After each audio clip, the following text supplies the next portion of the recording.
தமிழ் ஜனம் குடும்பத்தினருக்கு வணக்கம். மற்றொரு ஜனம் டெமோக்ராட்டிக் டிபேட் நிகழ்ச்சிக்கு உங்களை அன்புடன் வரவேற்கிறேன். நான் உங்கள் ஆனந்த் டி பிரசாத். என் கூட ரமேஷ் அண்ணா இணைஞ்சிருக்காரு. வாங்க நிகழ்ச்சிக்கு போவோம். அண்ணா வணக்கம். சில அரசியல் சம்பவங்களும் தமிழ்நாட்டில் நடந்திருக்கு. அதை பற்றியும் பேச போகிறோம், போரை பற்றியும் பேச போகிறோம். அதில் முதல் டாபிக் அப்படிங்கிறது இன்னைக்கு பேசும் பொருளாக இருக்கக்கூடிய கவர்னர் மாற்றம்.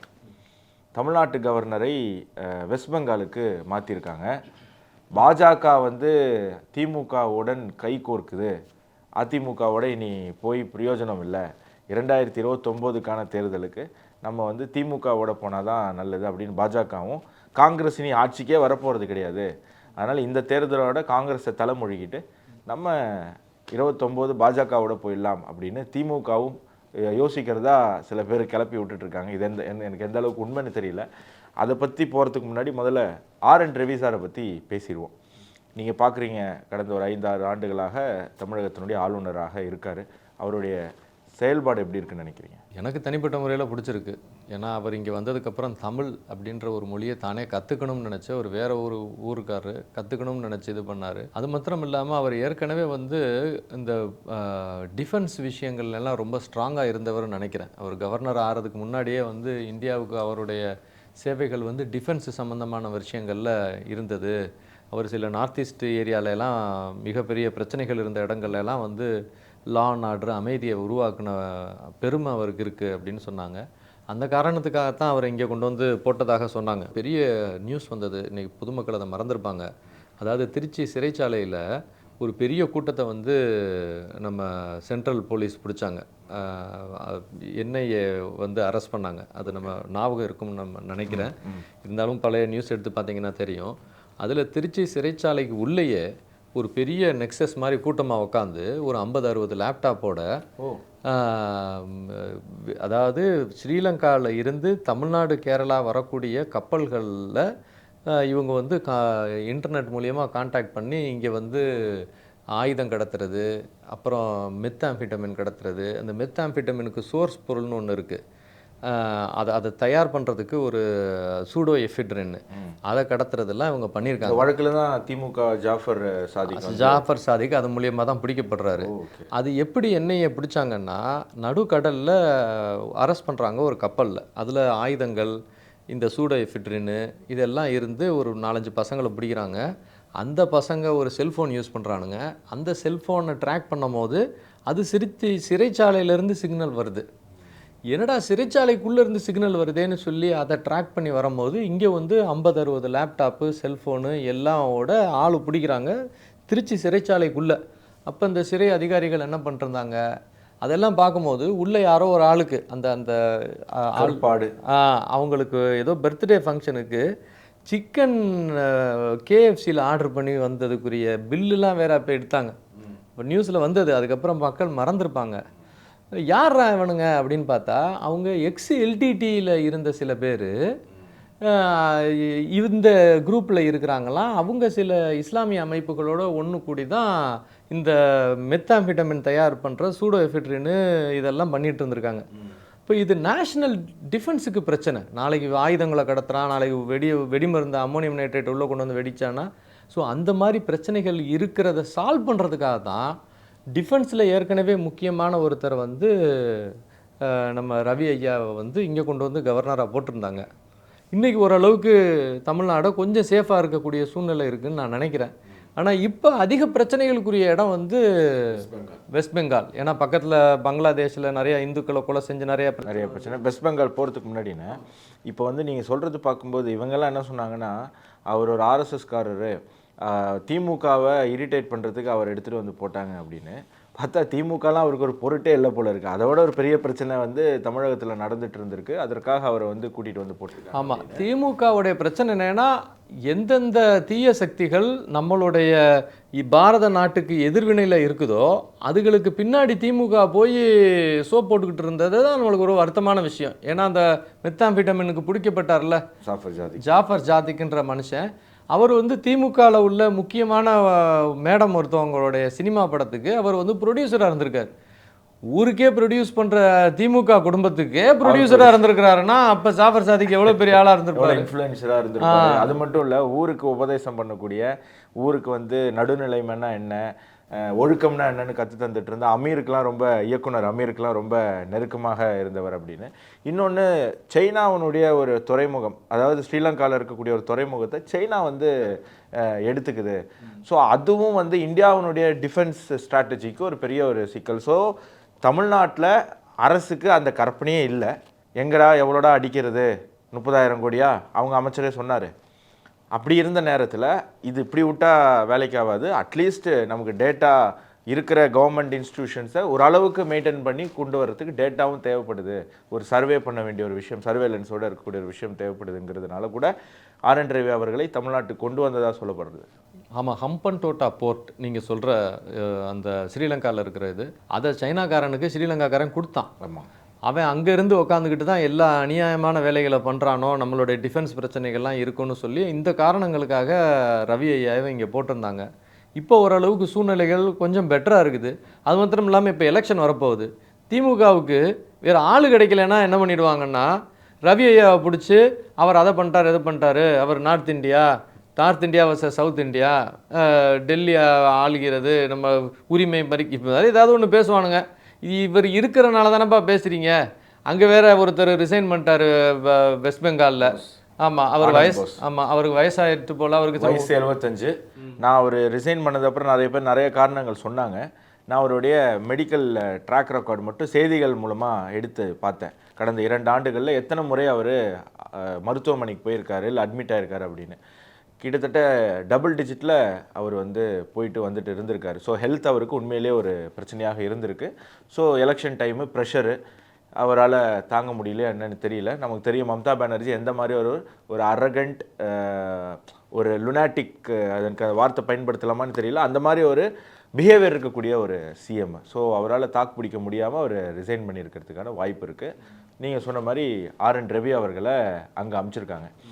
ஆர்.என். ரவி அவர்களை நான் பல முறை சந்திக்கிறதுக்கான வாய்ப்பு கிடைச்சிருக்கு. இப்போ வெவ்வேறு சினாரியோவில் ஒரு தடவை ஜனமுக்காக நேர்காணல் தர்றதுக்காக போயிருந்தோம். அந்த ப்ரோக்ராம் நான் தான் ப்ரொடியூஸ் பண்ணேன். அப்போது அவரோட பழகிறதுக்கு நல்ல ஒரு வாய்ப்பு கிடச்சிது. அதுக்கு முன்னாடி ஒரு தடவை சர்வே எடுத்திருந்தோம். ஸோ சர்வே எடுத்தப்போ அவர் எலெக்ஷன்லாம் விட்டுட்டார், திமுக எவ்வளோ வாங்கும் அதெல்லாம் விட்டுட்டார்.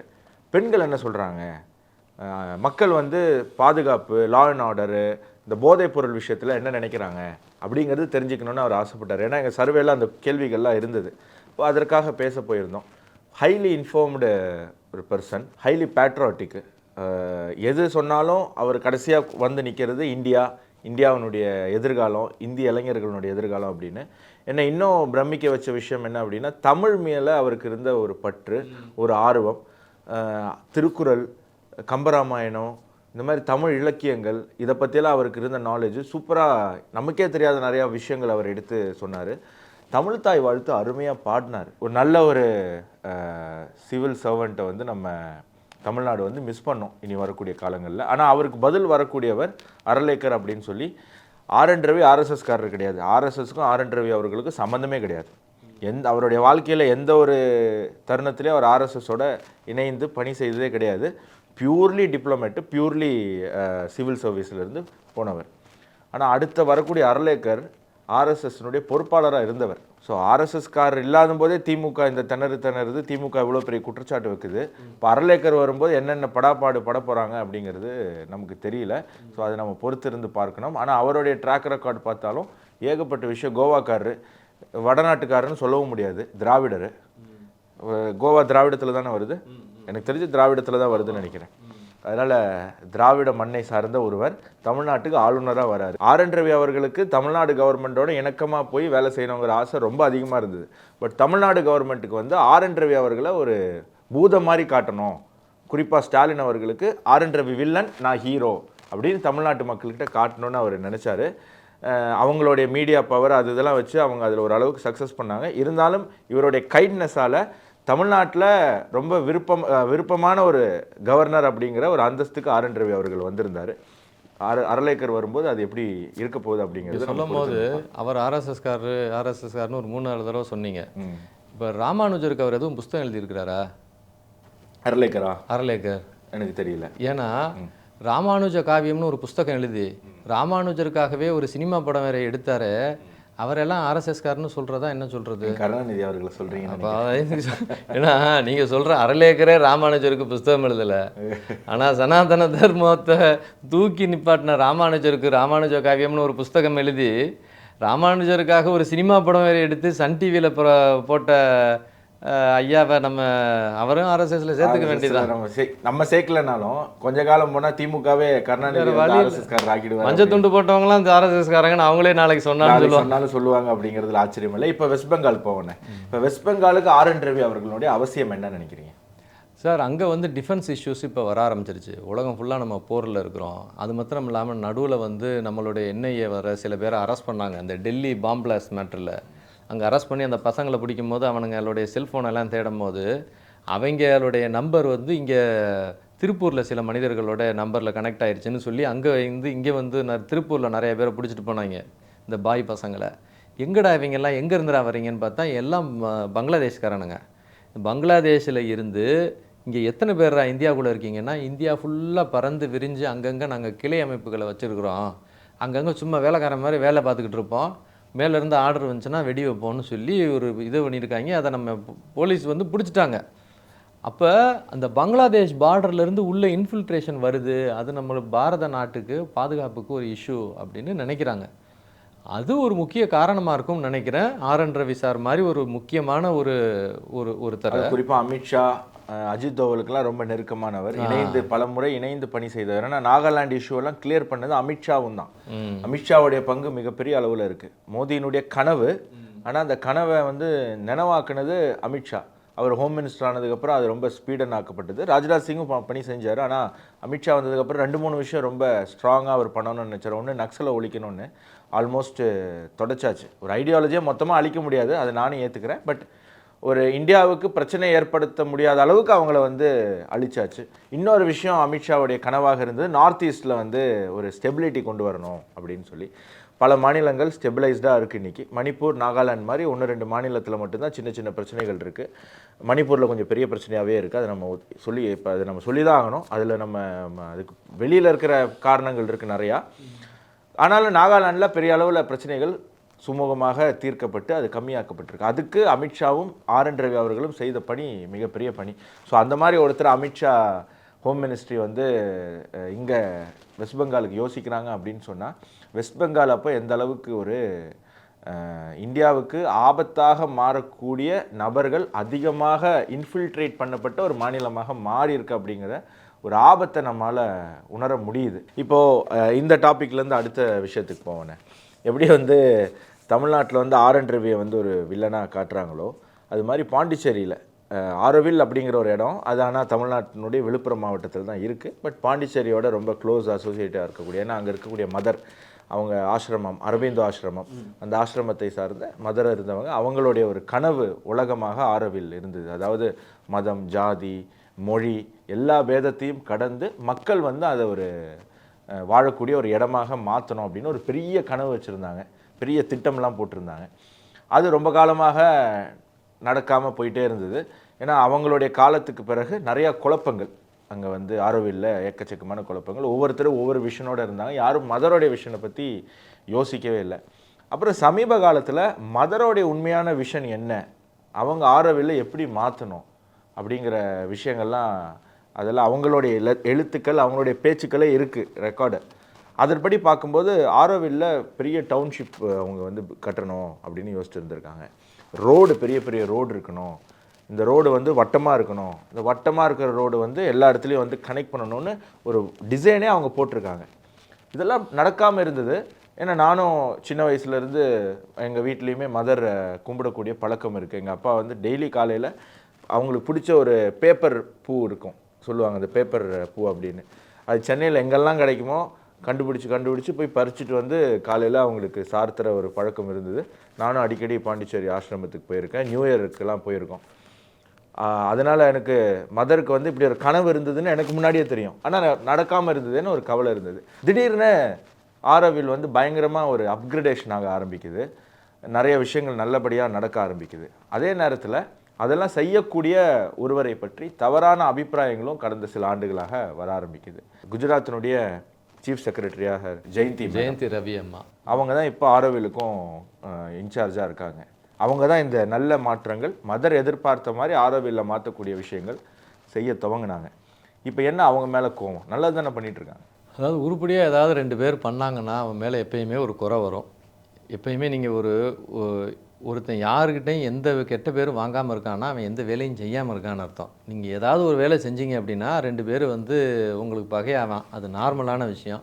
ஸோ இப்போ என்ன இன்னைக்கு சூழ்நிலைன்னா, இன்றைக்கி ஆரோவில் அப்படின்ற இடம் நிறைய பேர் தமிழ்நாட்டில் உள்ளவங்களுக்கு தெரியுமான்னு தெரியல. பட் ஆரோவில்ன்றது வந்து one of the largest intense societies in the world. அதாவது ஒரு சிந்தனைக்காகவே ஒரு நகரங்கள் உருவாக்கப்பட்டது அப்படின்னு சொன்னோம்னா அது ஆரோவில். உலகத்திலே அது ஒன்று தான் இருக்குது. இப்படி அது அரவிந்தர் ஐயா வந்து ஒரு எடுத்துக்காட்டு நகரமாக உருவாக்குறாரு. உலக மனிதர்கள் எல்லாமே ஒரு இடத்துல மொழி, மதம், இனம் இந்த வேறுபாடுகள் இல்லாமல் ஒன்றா வாழ முடியுன்றதுக்கு ஒரு எடுத்துக்காட்டாக இருக்கணும்னு சொல்லி அரவிந்தர் ஐயா எழுதி வச்சுட்டு போகிறாரு. ஐயாவுக்கு அப்புறம் அவங்களுடைய டிசைபிளாக இருந்த மதர் வந்து ஆரோவில்ல உருவாக்குறாங்க. அது தி வில்லிங் சர்வேட்டர் ஆஃப் டிவைன் கான்ஷியஸ்னஸ்ன்ற ஒரு தத்துவம். அப்போ நம்ம கர்மயோகம்னு சொல்கிறோம்ல, அந்த தத்துவத்தில் உருவாக்கப்பட்டது. இப்போ நாங்கள்லாம் மதர் டிசைபிள், அதனால் அது அங்கே ஆரோவிலுக்கு அடிக்கடி போவோம். இப்போ அம்மா வந்து மதர் அம்மா சொல்லும் போது அது சென்ட்ரலில் வந்து குளோபுன்னு சொல்லிட்டு கோயில், ஒரு ஆன்மீக மெடிடேஷன் கோயில், அதை ஒன்று நிர்மாணம் பண்ணாங்க. அதை சுற்றி வந்து மாசி வீதி மாதிரி ஒரு வீதி. இப்போ நம்ம கோயிலை சுற்றி இப்போ நம்ம கோயில்கள் எல்லாத்தையும் பார்த்தீங்கன்னா மதுரை மீனாட்சி அம்மன் கோயில்னா மாசி வீதின்னு ஒன்று இருக்கும். அதே மாதிரி நீங்கள் திருச்சி ஸ்ரீரங்கம் போங்கலாம் வீதி இருக்கும். அதனால நம்மளுடைய ஆன்மீக ஸ்தலங்கள் எல்லாத்துக்குமே அந்த ஆர்கிடெக்சர், அந்த வாஸ்து பிரகாரம் சுற்றி வந்து ஒரு வீதி இருக்கும். ஸோ அந்த மாதிரி ஒரு மாசி வீதி மாதிரி ஒரு க்ரௌன் ரோடு அப்படின்னு சொல்லி ஒன்று அவங்க இருக்கும் போதே அவங்க டிசைன் பண்ணி வச்சுட்டு போனாங்க. பிற்காலத்தில் அதுக்கு வந்து சரியான காசு இல்லாதனால அதை பெருசாக யாரும் பண்ணலை. மோடி ஐயா ஒரு தடவை ஆரோவிலுக்கு வந்திருக்கும் போது ஐயா என்ன பண்ணார், இந்த சிந்தனைக்கு நான் ஏதாவது ஒன்று பண்ணணும், இங்கே என்ன பண்ணுறதுக்கு இருக்குது அப்படின்னு சொல்லும் போது இவங்க சொன்னாங்க, இந்த மாதிரி அம்மா வந்து இந்த மாதிரி மாசி வீதியெல்லாம் சொன்னாங்க, இத்தனை பேர் தங்குறதுக்கு இதெல்லாம் பண்ண சொன்னாங்க. பணப்பற்றாக்குறை இருக்கிறனால எங்களால் அதை பெரிய லெவலில் ஒன்றும் பண்ண முடியல.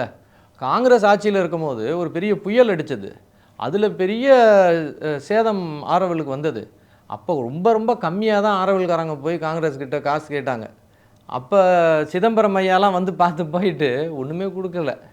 ஸோ ஒரு வேலையும் செய்யலை காங்கிரஸ் ஆட்சியில் இருக்கும்போது. ஆனால் மோடி ஐயா வந்து எக்கச்சக்கமான பெனிஃபிட் கொண்டு வந்து கொடுத்தாரு. எக்கச்சக்கமான பணம் கொண்டு வந்து ஆரோவிலுக்கு கொடுத்து அம்மா என்னென்ன சொன்னாங்களோ, பணம் இல்லைன்றதுக்காக அதெல்லாம் நடைமுறைப்படுத்தாமல் போகக்கூடாது, என்னன்னாலும் பண்ணுங்கன்னு சொல்லிட்டார்.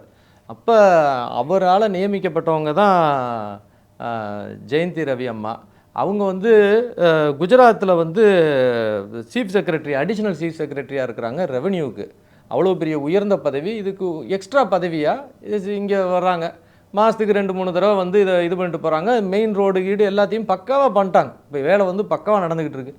ஆனால் ரோடு போடும் போது ஏற்கனவே அங்கே சில பேர் ஆக்கிரமிப்பு பண்ணி வச்சுருப்பான் பாருங்கள், அவனையெல்லாம் கொஞ்சம் தள்ளிக்கு வைப்பான்னு சொன்னால் கோபப்படத்தான் செய்வான். இப்போ நம்மளே இங்கே பாருங்கள், ஒரு மீனாட்சி அம்மன் கோயில், எங்கள் ஊர் மதுரை மீனாட்சி அம்மன் கோயிலுக்கு வெளியே வந்து எவனாச்சும் ஒருத்தன் ஆக்கிரமிப்பு பண்ணி ஒரு கடையை போட்டு குட்டையை போட்டு உக்காந்துருப்பான். டேய், கோயில் தேர் வருது, கடையை காலி பண்ணுறான்னா என்ன பண்ணுவான்? அவன் சண்டைக்கு தான் வருவான். அவனை சேர்ந்து ஒரு 10 பேர் ஒன்றா சேர்ந்துக்கிட்டு ஒரு தர்ணா பண்ணுவானுங்கள்ல, அந்த மாதிரி ஒரு பிரச்சனை. அந்த ஏரியாவில் நீ மரத்தை வெட்டுற, அந்த ரோடு எப்படி போட முடியுங்க மரத்தை வெட்டாமல்? ஸோ அந்த வெட்டுற மரத்துக்கு வேற இன்னொரு இடத்துல எஃபாரஸ்டேஷன் பண்ணுறாங்க. 10 ஒரு மரத்துக்கு 10 மரம். அது செய்தி ஆறுதில்ல, அது சரியாகிறது இல்லை. வெள்ளக்காரன் சில பேர் போய் மரத்தை கட்டி பிடிக்கிறது தான் செய்தியாகுது. அதான் ஒரு ஃபோட்டோ தான் இன்னைக்கு எல்லாம். ஸோ அந்த மாதிரி அந்த அம்மா வந்து நிறைய நல்ல காரியம் பண்ணாங்க. எல்லாத்துக்கும் மேலே பார்த்தீங்கன்னா உணவு போடுற விஷயம். அங்கே உணவு வந்து இண்டஸ் வேலி அப்படின்னு சொல்லி ஒரு இதில் வந்து யார் வேணாலும் போனால் சாப்பிட்லாம், அந்த மாதிரி ஒரு திட்டத்தை கொண்டு வந்து அங்கே சாப்பாடு இருக்கும். ஒரு உண்டியல் வச்சுருப்பாங்க. நீங்கள் வாட்டுக்கு போனீங்கன்னா என்ன வேணுமோ எடுத்து சாப்பிட்டுவிட்டு என்ன இருக்கோ உங்களால் முடிஞ்சால் போட்டுவாங்க. அப்போ சாப்பாடு இல்லை அப்படின்னு ஒருத்தன் வந்து ஆரோவிலுக்குள்ளே இருந்துட்டு, ஆனால் ஆரோவிலுக்குள்ள நிறைய பேர் வேலை பார்க்குறாங்க, நிறைய இன்டர்ன்ஸுக்கு நிறைய பேர் வர்றாங்க. எல்லாருக்கிட்டையும் எப்பயும் பணம் இருக்குன்னு சொல்ல முடியாது. ஒரு நாள் இருக்கும், திடீர்னு வீட்டிலேருந்து வர்றது கொஞ்சம் பணம் சிரமம் அப்படி இப்படின்னா. அது ஒரு டூரிஸ்ட் ஏரியானால எல்லா இடத்துலையும் ரெஸ்டாரண்ட் விலை ஜாஸ்தியாக இருக்கும். ஆனால் பசியில் இருந்துடக்கூடாது புள்ள. அதனால அங்கே சாப்பாடு எல்லா விஷயங்களும் டெவலப் பண்ணுற முந்திலாம் வீடுகள் சரியாக இருக்காது, வந்தால் போனால் தங்குறதுக்கு இடங்கள் இருக்காது, அதுக்கெல்லாம் பணம் செலவு பண்ணி கட்டிக்கிட்டு இருக்கிறாங்க. ஸோ இந்த அம்மா உருப்படியாக நிறைய விஷயம் செய்கிறாங்க. இவங்க மேலே கரப்ஷன் குற்றம்லாம் பண்ணுறது வந்து ஒரு ஒரு பாவ செயல். அதுவும் இந்த பியூஷ் மானுஷ்னு ஒருத்தர் இருக்கார், அவர் தான் அந்த குற்றச்சாட்டை இப்போது கிளப்பியிருக்காரு. அவருடைய ட்ராக் ரெக்கார்ட்லாம் நமக்கு தெரியும். முன்னாடியெல்லாம் எப்படி அப்படின்னா, ஆரோவிலுக்கு வந்து தங்கணும் அப்படின்னு சொன்னால் வெள்ளைக்காரனோ யாரோ ஒருத்தங்க அங்கே சொசைட்டியில் இருக்கிறவங்க ஒரு பேர் சொல்லிவிட்டு ஒரு இடத்த வாங்கி அவங்க ஒரு ஹோட்டல் மாதிரி கட்டிக்கிட்டு, இதுதான் கணக்கு, இந்த மாதம் எனக்கு மொத்தமே 10,000 தான் வருமானம்னு கணக்கு தந்துடுவாங்க. அப்போ என்ன நஷ்டத்தில் ஓடுதுன்னு ஆரோவில்கிட்டே பணம் வாங்கிப்பாங்க. ஆனால் உண்மையான கனெக்ஷன் எவ்வளோ இருக்குன்னா 2 லட்சம் 2.5 லட்சம் ஆயிருக்கும். இந்த அம்மா வந்தோடனே முதல் விஷயம் பண்ணது ரூம் புக்கிங்லாம் ஆன்லைன் ஆக்கிட்டாங்க. இப்போது கரெக்டாக என்ன வருது என்ன போகுது அப்படிங்கிற இது டைரெக்டாக அவங்களுக்கு போகுது. இது அந்த மாதிரி ஹோட்டல் வச்சுருந்தவங்க, அதனால் சம்பாதிச்சுட்டு இருந்து ஏமாற்றிட்டு இருந்தவங்க, நல்லா பண்ணவங்களும் இருக்காங்க நிறைய பேர், ஏமாற்றிட்டு இருந்தவங்களுக்குலாம் ஒரு பெரிய சிக்கலாயிடுச்சு. அப்போ அவங்களுக்கு இவங்க மேலே கோவம் வருது. இப்போ நீங்கள் சொன்ன மாதிரி எப்படி கோவத்தை இது பண்ணுறது, மரத்தை வெட்டுறாங்க, உங்களோட ராட்சசி மாதிரி காட்டுவோம் அப்படின்னு. இன்னொன்று என்ன சொல்கிறாங்கன்னா, ஆரோவிலுக்குள்ளே நிறைய பேட்சாக இடம் இருக்குது. சில அரசியல்வாதிகள் இவங்கெல்லாம் சில பேர் பேட்சாக இடம் வாங்கி வச்சுருக்காங்க. ஆரோவிலுக்கு வெளியில் இடம் இருக்குது. இப்போ அந்த பேட்சாக இருக்கக்கூடிய இடத்த வாங்கிறதுக்காக இவங்க என்ன பண்ணுறாங்கன்னா, வெளியில் இருக்கிற இடத்த அவங்களுக்கு ஸ்வாப் பண்ணி தராங்க. ஆனால் வெளியில் இருக்கிற இடம் 10 லட்சத்துக்கு ஒரு சென்ட் 10 லட்சத்துக்கு போகுதுன்னா, ஆரோவிலுக்குள்ளே ஒரு சென்ட்டுக்கு 1 லட்சம் தான் போகுது. 10 மடங்கு அதிகமாக போகுது. இந்த ஸ்வாப்பிங்கில் இவங்க ஊழல் பண்ணுறாங்க, இவங்க வந்து பணத்தை அடிக்கிறாங்கன்ற குற்றச்சாட்டு தான் பியூஷ் மனுஷ் வைக்கிறார். சார், இந்த பியூஷ் மனுஷ் ஐயா தான் வந்து ஒரு காலத்தில் வந்து இந்த ஹைட்ரோ கார்பன் திட்டத்துக்கெல்லாம் பயங்கரமாக சண்டை விட்டு இருந்தால அதிமுக காலத்தில். அப்புறம் அதிமுக போயிட்டு திமுக வந்ததுக்கப்புறம் அந்த ஹைட்ரோ கார்பன் திட்டத்துக்கு ஃபுல்லாக நம்ம முதல்வர் ஐயா எல்லாத்தையும் கையெழுத்து போட்டார். பியூஷ் மனுஷ் ஏதாவது வாய் திறந்தாரா? அதனால தான் இப்போ விழுப்புரம் வந்துட்டார். இங்கே தான் திமுக வந்துருச்சுன்னா அவர் அங்கே போயிட்டார். ஆமாம். ஸோ நீங்கள் அதிமுக இருக்கும்போது அவ்வளோ தூரம் கத்திக்கிட்டு இருப்பாங்க. இவங்களுக்கெல்லாம் பார்த்தீங்கன்னா நம்ம திமுக சைட்லேருந்து நல்ல சௌகரியமாக சவரட்டணைகளோட எல்லாமே கிடச்சிரும்னு வச்சுக்கோங்களேன். இப்போ கூட புதுசாக ஏதோ இந்த பிக் பாஸில் இருந்த ஏதோ ஒரு ஜூலி மேடம்னு யாரோ ஒருத்தவங்களாமே, அவங்க இப்போ திமுகவுக்காக திடீர்னு பேசுகிறாங்க. அவங்களாம் எங்கே இருந்தாங்கன்னே தெரியல. அவங்களாம் திடீர்னு திமுகவுக்காக பேச வராங்க எலெக்ஷன் வந்ததுக்கப்புறம். அப்போ நிறைய பேருக்கு காசு கொடுத்து வாடகை வாய்கள்லாம் நிறைய பேர் தர்றாங்க. அதில் ஒரு கொஞ்சம் பெரிய வாய் போல் யார், பியூஷ் மனுஷ்ன்ற ஐயா. சரி, ஐயா வந்து உண்மையிலேயே ஆரோவில் மேலே அக்கறை இருந்திருந்தா அவர் ஆரோவில்லில் வந்து எவ்வளவோ சர்வீஸ் ப்ரோக்ராம்லாம் இருக்குது, தர்ம காரியங்கள் பண்ணுறதுக்குலாம் நிறைய விஷயம் இருக்குது, நிறைய பேர் நல்ல விஷயங்கள்லாம் நிறைய பண்ணிருக்காங்க. அதில் வந்து ஒரு 10 நாள் உட்காந்து ஃப்ரீ சர்வீஸ் பண்ண வேண்டியதானே, ஒரு 10 மரம் வந்து நட வேண்டியதானே, 10 இடம் வந்து நட வேண்டியதானே. இப்போ நாங்களே சார் மரம் நடுற ப்ரோக்ராம்கெலாம் நிறைய விஷயம் பண்ணியிருக்கோம். நம்ம RN ரவி ஐயா இருக்கார் பாருங்க, அவர் ஆரோவிலுக்கு வந்திருக்காரு நிறையா தடவை மரம் நடுற ப்ரோக்ராமுக்கு. அவர் ஒன் ஆஃப் தி இன்சார்ஜ். அதனால கவர்னர் ஆஃப் தமிழ்நாடு வந்து ஒரு முக்கியமான ஆரோவிலுக்கு ஒரு முக்கியமான ஒரு பதவியில் இருக்காங்க. அதனால் அவர் நிறைய இடத்துல வந்திருக்கார். இவங்கெல்லாம் அந்த மாதிரி எந்த ஒரு உருப்படியான காரியமும் செய்ய வரமாட்டாங்க. சும்மா குறை சொல்கிறது மாத்திரமே இதுன்னா அது எப்படி சார் நியாயமாக இருக்கும்? இந்த ஸ்வாப் பண்ணுற விஷயம் அப்படின்னா அதில் வந்து நிறைய பணம் அடிச்சிருக்காங்க அப்படிங்கிற ஒரு குற்றச்சாட்டு. எனக்கு ஒரு அடிப்படையில் என்ன தோணுதுன்னா, ஒரு மேடம் ஒருத்தவங்க இருந்தாங்க பார்த்தீங்களா, இந்த ஒரு IAS ஆஃபீஸரு, இந்த ஹெல்த் செக்ரட்டரின்னு சொல்லிட்டு இங்கே இருந்தாங்க தெரியுமா, அவங்க ஹஸ்பண்டு கூட ஒரு போலீஸ்காரர் இருந்தார் பாருங்க, அவர் மேலே ஒரு அலிகேஷன் வந்து அரெஸ்ட் ஆனார் பாருங்க, அவருங்க பேரெல்லாம் எனக்கு மறந்துட்டு. அந்த அம்மா ECRல அத்தனை ப்ராப்பர்ட்டி வச்சுருந்தது, அத்தனை கோடி இருந்துச்சுன்னு சொல்லி அந்த அம்மா மேலே ஒரு கேஸ்லாம் போட்டாங்க. இப்போ உடம்பு சரியில்லாம் பாவம் அந்த அம்மா கூட இப்போ இல்லைன்னு நினைக்கிறேன். ஸோ ஒரு சாதாரண கலெக்டர், ஒரு சாதாரண ஆளுங்க, இவங்க ஒவ்வொரு இடத்துல பதவியில் உட்காந்தவன் எத்தனை 1000 கோடி ரூபா சம்பாதிக்கிறத நம்ம கண்ணால் பார்க்குறோம் சார். பார்க்குறோமா இல்லையா சார்? இந்த மேடம் இருக்காங்களே, ஜெயந்தி ரவி மேடம், இவங்க வந்து குஜராத்தோடைய additional chief secretary sir, chief secretary of revenue sir. இவங்க அவ்வளோ பெரிய குஜராத்தோடைய சீஃப் செக்ரட்டரி ஆஃப் ரெவன்யூவாக இருக்கிறவங்க இங்கே தமிழ்நாட்டில் ஒரு 5 ஏக்கர் டிரான்சாக்ஷனில் போய் இவங்க கமிஷன் அடிச்சிருக்காங்கன்னு அந்த பேலுவை சொல்கிறதெல்லாம் நம்புற மாதிரியா சார் இருக்குது? அடிக்கிறவங்க அங்கேயே அடிச்சுட்டு போயிருக்காங்க சார். அதாவது இவங்க சொல்கிறது நீங்கள் பொய் தான் சொல்கிறீங்கன்னாலும் அதை கொஞ்சம் பொருந்த சொல்ல வேணாமாப்பா. மஞ்சக்காமலை வந்தவனுக்கு பார்க்குறதெல்லாம் மஞ்சள் அப்படிங்கிற மாதிரி தான். இது யானை, இந்த யானை என்னப்பா பாச்சு அப்படின்னா, இந்த ஊசி நூலுக்குள்ளே நுழைஞ்சிட்டு, இந்த ஒட்டகச்சுவிங்க இந்த ஊசி நூலுக்குள்ளே நுழைஞ்சிட்டு அப்படின்னா, எப்பட்றா உன் கனவுல ஏன் நுழையும், எப்பட்றா அது நடக்கும்? ஒரு குஜராத்தோடைய சீஃப் செக்ரட்டரியா, அதுவும் அவர் ரெவன்யூவாக இருக்கிற ஒரு மேடம் உன்னுடைய இந்த 5 ஏக்கர் டிரான்சாக்ஷனில் போய் கமிஷன் அடிக்கிறதுக்கு தானாடா? என்னடா அது? ஏதோ இப்படி போய் சொல்லுங்கடா, நீ குறை சொல்லுங்கடா, நான் யாரா வேணான்னா கொஞ்சம் நல்லபடியாக கொஞ்சம் யோசிச்சு ஒரு ரூம் போட்டு யோசிச்சு ஒரு நல்ல பொய்யாவது சொல்ல வேணாமா? இப்படியா ஒரு அப்ரப்டாக போய் சொல்லுவீங்க? இந்த அம்மா வந்து திருடிட்டதாக சொல்கிறதுக்காக பியூஷ் மனுஷுக்கு ஒரு அமௌண்ட்டை கொடுத்து கூட்டு வந்திருக்காங்க சார். அவன் பென்ஸ் காரில் தான் வர்றான், அந்த வீடியோ போடுறான் அந்த பியூஷ் மனுஷு. அவன் வந்து பார்த்தீங்கன்னா அவன் பென்ஸ் காரில் வர்றான். திருடனுக்கு எப்படி பென்ஸ் கார் வாங்குறான் சொல்கிறாங்க சார். அவன் பென்ஸ் காரில் வர்றான் சார், அது பியூஷ் மனுஷன்ற பையன் ஆள்.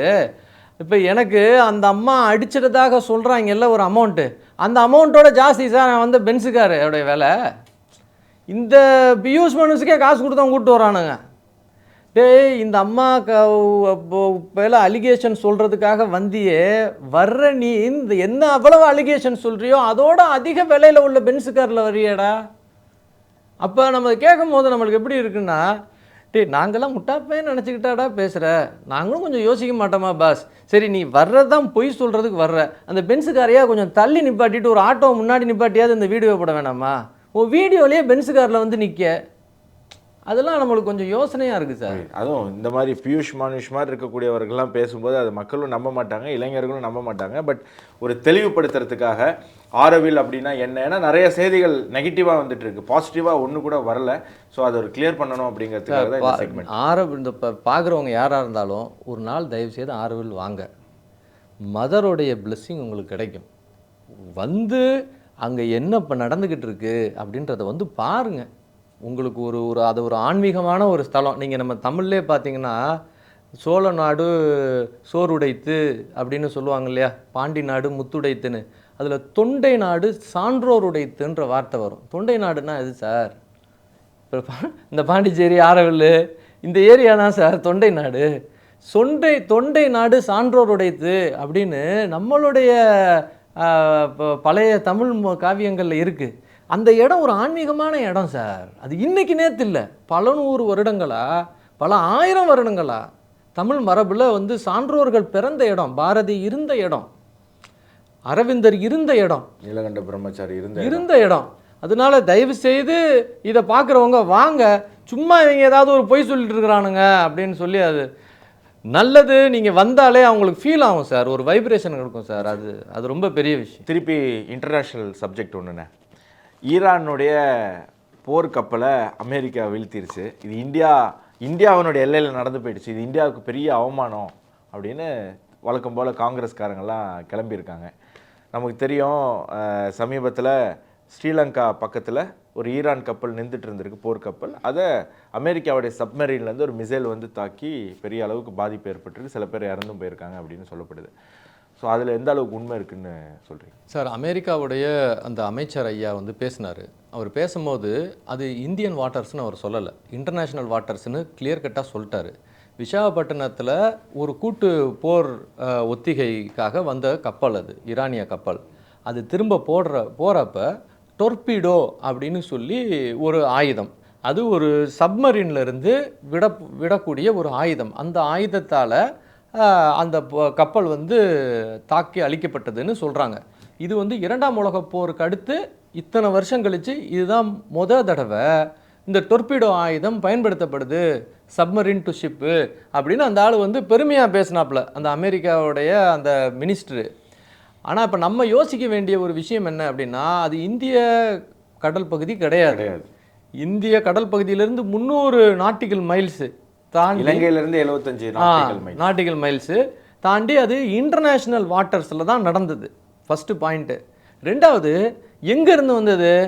அது கூட்டு பயிற்சியில் ஈடுபட்டிருந்தது. எந்த இடத்துல? விசாகப்பட்டினத்தில். நான் போயிருந்தேன், அந்த மில்லனுக்கு போயிருந்தீங்க. அப்போ விசாகப்பட்டினத்தில் என்ன சார், என்ன இப்போ ரஷ்யனார் சார் இருக்கான், இந்தியன் நம்ம தானே சார் இருக்கோம், நம்ம ஊர் தானே அது விசாகப்பட்டினம். அப்போ விசாகப்பட்டினத்தில் கூட்டு பயிற்சியில் வந்து ஒரு ஈரானிய கப்பல் இருந்துக்கிட்டு இருந்த அதே காலகட்டத்தில் தான் மோடி ஐயா இஸ்ரேலுக்கு போனாருன்றதை நம்ம மக்கள் மறந்துடக்கூடாது. ஏன்னா இப்போ நிறைய பேர் என்ன சொல்லிட்டுருக்குறான், மோடி ஐயா இஸ்ரேலுக்கு போயிட்டாரு, அதனால வந்து ஈரானுக்கு நம்ம விரோதி, இப்படிலாம் சில பேர் வந்து தப்பாக பேசுகிறாங்க. அவங்க தப்பாக பேசுகிறதுக்கு இதுவே ஒரு பெரிய பதிலடி. ஏன்னா இது நாள் வரைக்கும் ஈரானுக்கு சோறு போட்டதே நம்ம ஆளுங்க தான் சார். ஈரானுடைய அந்த துறைமுக இது பேர் என்ன, இந்த போர்ட்டில் சபார் போட்டு ஜபஹர் போர்ட்டில் நம்ம தான் சார் ஈரானுக்கு எல்லா கோதுமையும் அனுப்பிக்கிட்டு இருந்தோம். நம்ம ஏற்கனவே அந்த வீடியோ வேறு பேசியிருக்கிறோம்.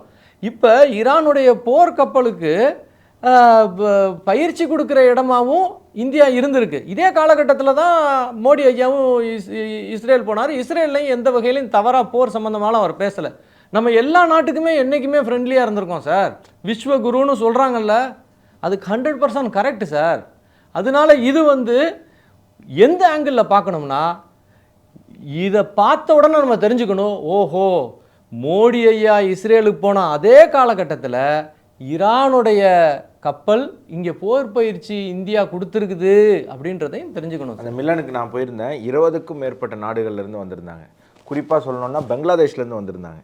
நமக்கு தெரியும் இந்தியா பங்களாதேஷ்குள்ளே எந்த அளவுக்கு ஒரு டென்ஷன் போயிட்டுருக்கு. ஆனாலும் பங்களாதேஷ் நேவிக்கு நம்ம அங்கே கூட்டு பயிற்சி கொடுத்துருக்கோம். அவங்களும் அந்த அட்டன் பண்ணியிருந்தாங்க. நான் அந்த நேவி அதிகாரிகள்கிட்ட பேசுகிறதுக்கான வாய்ப்பு எனக்கு கிடச்சிது. அவங்க இந்தியா மேலே அந்தளவுக்கு இப்போ ஒரு நம்பிக்கையும் ஒரு ரெஸ்பெக்டும் கூடியிருக்கு அவங்களுக்கு. ஏன்னா இந்த மாதிரி சிக்கல் இருக்கும்போதே எங்களை கூப்பிட்டு தந்திருக்கீங்க, ரொம்ப நன்றி அப்படிங்கிற ஒரு நன்றி உணர்வோடு அவங்க இருக்கிறத என்னால் பார்க்க முடிஞ்சுது. ஈரான் நேவி அதிகாரிகளையும் சந்தித்தேன், எல்லாருக்கிட்டையும் பேசினேன்.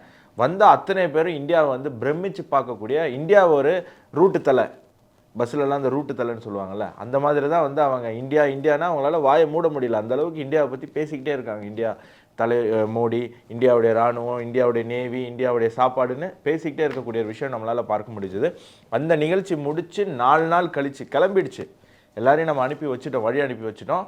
போய் 4 நாள் கழித்து ஸ்ரீலங்கா இதிலேருந்து ஒரு 75 நாட்டிக்கல் மைல் தாண்டி இன்டர்நேஷ்னல் வாட்டரில் அது வெயிட் பண்ணிக்கிட்டு இருக்கேன். ஏன்னா இவங்க யாருக்கும் ஈரானுக்கு போகிறதுக்கு தைரியம் இல்லை முதல்ல அந்த இதில் இருந்தவங்க. ஏன்னா அங்கே போனால் அங்கே அமெரிக்காவினுடைய ஏர்க்ராஃப்ட் கேரியர் இருக்குது. ஸோ போகிற வழியில் ஏதாவது பண்ணிவிடுவாங்கன்றத ஒரு வாய்ப்பு இருக்குது. அப்படிங்கிறதுனால அவங்க ஸ்ரீலங்கா கிட்ட ரொம்ப நாள் பேசிக்கிட்டு இருந்திருக்காங்க. 2 நாள் எங்களை அலோவ் பண்ணுங்கள் உள்ளன்னு. ஸ்ரீலங்கா பண்ணாமல் இருந்தது. அதுக்கப்புறம் அட்டாக் ஆனதுக்கப்புறம் காப்பாற்றுறதுக்கு ஸ்ரீலங்கன் நேவி போயிருக்கு, இந்தியன் நேவியும் அதுக்கு உதவி பண்ணியிருக்கு. இந்த செய்தியெல்லாம் வெளியே வரல. இதெல்லாம் எதிர்க்கட்சிகளும் பேச மாட்டாங்க, யாரும் பேச மாட்டாங்க. இந்தியன் நேவி பண்ணக்கூடிய பல சாதனைகள் நம்ம தேசியவாதிகள் கூட இராணுவம் பண்ணுறதும் ஏர்ஃபோர்ஸ் பண்ணுறதையும் பெருமையாக பேசுவாங்க. ஆனால் நேவி பண்ண நிறைய விஷயங்கள் மறந்து போயிடுறாங்க. ஸோ நேவி ரொம்ப பாவம். இந்த நேரத்தில் அதையும் நான் சொல்ல விரும்பிக்கிறேன். இதோட சேர்த்து இன்னொரு பிரச்சனையும் போயிட்டுருக்கு.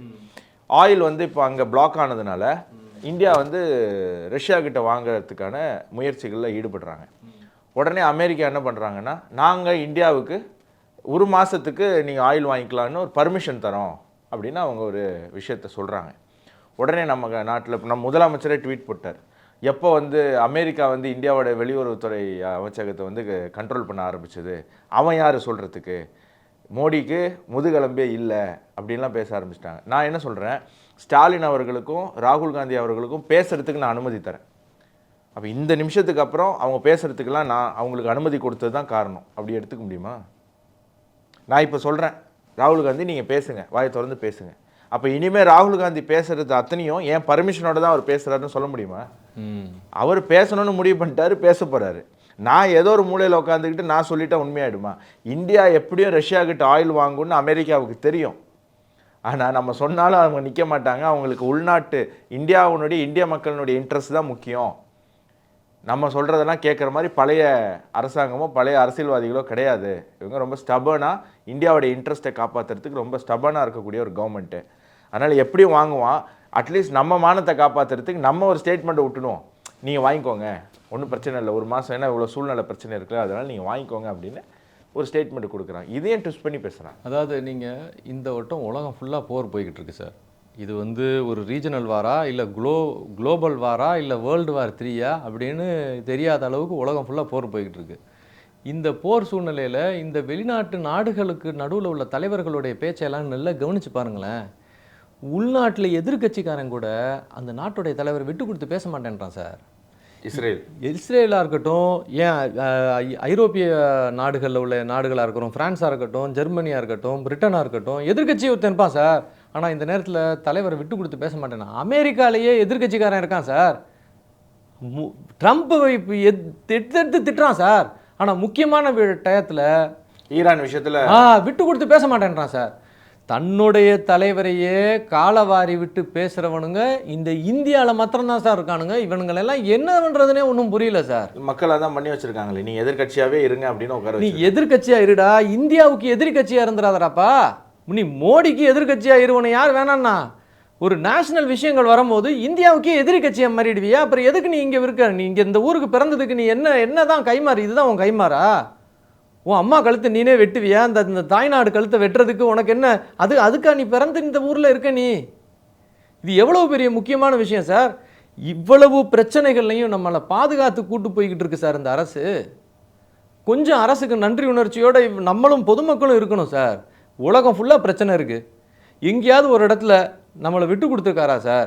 எப்படியாவது நம்மளுக்கு பெட்ரோலை கொண்டு வந்து கொடுத்துட்றாரு, கரண்ட்டை கொண்டு வந்து கொடுத்துட்றாரு, அரிசி கோதுமை விலை ஏறாமல் பார்த்துக்கிறாப்புல, ஊரெல்லாம் கோடவுன் கட்டி அரிசி கோதுமையெல்லாம் விலை ஏறாமல் நம்மளை பார்த்து மெதுவாக வச்சுக்கிட்டாப்புல. இப்போ பெட்ரோல் நம்மளுக்கு கிடைக்கல, டீசல் கிடைக்கல, இந்த மாதிரி பிரச்சனைகளில் நம்ம வந்து எனர்ஜியில் மாற்றுறதுக்கு ஒரு முக்கிய காரணம் காங்கிரஸ் சார். காங்கிரஸ் காலத்தில் இருந்த நம்ம அணுசக்தியில் இன்வெஸ்ட் பண்ணுறதில் நிப்பாட்டி விட்டானுங்க கூட இருக்கிறவன்லாம் பண்ணி. இப்போ இந்தியா 2020ன்னு அப்துல் கலாம் ஐயா புஸ்தகம் எழுதினாரு. அதில் என்ன எழுதியிருக்கிறாரு? இந்த மாதிரி ஒரு பிரச்சனை வந்தால் நம்ம அணு விஞ்ஞானத்தில் முக்கியமான இடத்துல இருந்தால் தான் நம்மளே பாதுகாத்துக்க முடியும். செல்ஃப் ரிலையன்ஸ் இன் எனர்ஜி வேணும்னு எழுதியிருந்தார் இந்தியா 2020ல். இப்போ 2026ல் இருக்கிறோம். ஐயா சொன்னதை அச்சீவ் பண்ணோமா சார்? இன்றைக்கி நம்ம ஏன் சார் அவன் சொல்லிட்டான் இவன் சொல்லிட்டான்னா, நம்ம 148 கோடி பேர் இருக்கோம் சார். எல்லாருக்கும் எப்படி சார் பெட்ரோலு, டீசலு, கரண்ட்டு, சாப்பாடு, கோதுமையை எப்படி சார் அஷ்யூர் பண்ணுறது? நம்ம மீசையை முறுக்கிறது முக்கியமாக, நம்ம பிள்ளைக்கு சோறு முக்கியமா சார்? அமெரிக்கா சொன்னால் நீ கேட்பியா, இவன் சொன்னால் கேட்பியாண்ணா? டேய், என் பிள்ளைய நல்லா இருக்கணும்டா, அதுக்கு எவன் சொன்னாலும் நான் கேட்டுதான்டா. அவன் என் புள்ள 148 கோடி புள்ள இருக்குடா. எல்லாம் அழுமுஞ்சி பாப்பா. 2 நாள் விலை ஏறுச்சுன்னா உடனே கத்திக்கிட்டு வந்து நிற்கும் ரோட்டில். எதுக்கு நிற்கிறோம்னே தெரியாது. கஞ்சி கிளை என்பார், அதற்கு காரணம் அறியலாருன்னு சொல்லி பாரதியார் ஒரு பாட்டு பாடியிருப்பார் பாருங்க. இவ்வளவு பிரச்சனையை தாங்கிக்கிட்டு இருக்கிறாப்புல சார் மோடி. அட படுபாவி பயல்களா, நீங்கள் இந்த நாட்டுக்கு தான் எதுவும் பண்ணலை, யாரோ ஒருத்தன் நல்லது பண்ணுறான், அதை ஏன் இந்த நேரத்தில் வந்து தடுக்கிறீங்க? மற்ற நாடுகள் கூட பண்ணலடா, ஒரு போர் சூழ்நிலையில் இருக்கும்டா. மற்ற நாடுகள் கூட தன்னுடைய தலைவரை வந்து காலவாரி விடலடா. நீ மோடிக்கு எதிர்கட்சியாக இருடா, அவனை யார் வேணான்னா. இந்தியாவுக்கு எதிரி கட்சியாக இருந்துடாதரா. இவ்வளோதான் சார் நம்ம சொல்லணும். நிச்சயமான நிறைய விஷயங்கள் இன்றைக்கி டெமோக்ராட்டிக் டிபேட்டில் நம்ம வந்து சொல்லியிருக்கோம். மக்களுக்கும் தெளிவான ஒரு பார்வை கிடைச்சிருக்கோம் அப்படின்னு நம்புகிறேன். நேயர்களே, இன்னொரு டெமோக்ராட்டிக் டிபேட் நிகழ்ச்சியில் சந்திப்போம். நன்றி, வணக்கம், ஜெய்ஹிந்த்.